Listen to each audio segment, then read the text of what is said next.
You may remember an EF2 tornado struck the Four Forks area in southern Caddo Parish back in December. 2 people were killed. Last week, the same Caddo Parish neighborhood was hit again, this time by an EF1 tornado.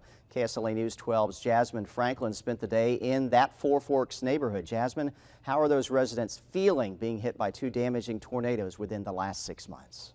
Jeff, residents I spoke with within this community say it was devastating being hit again by another tornado.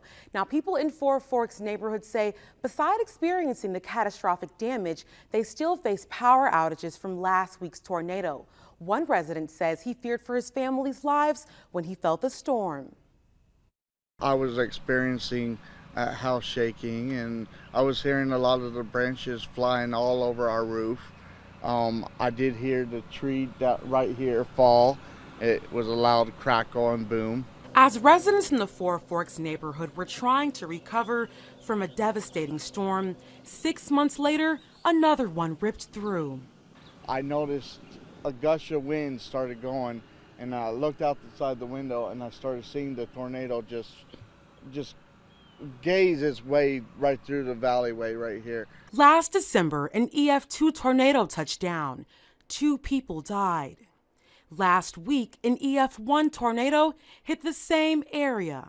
It was pretty scary because because of the fact of a lot of the trees that have fallen, and that I was afraid that it would hit our house.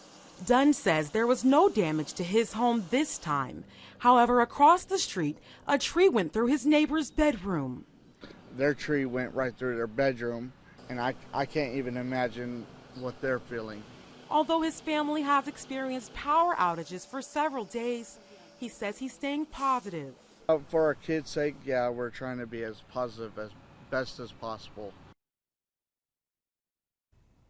Now, Dunn says he's extremely grateful to be alive and that his family survived those 2 tornadoes. He says the Four Forks community came together to help each other when the disaster struck both times. Now, the Panola Harrison Electric was out in the area working to restore power in the Four Forks neighborhood earlier today. In the First Alert Center, Jasmine Franklin, KSLA News 12.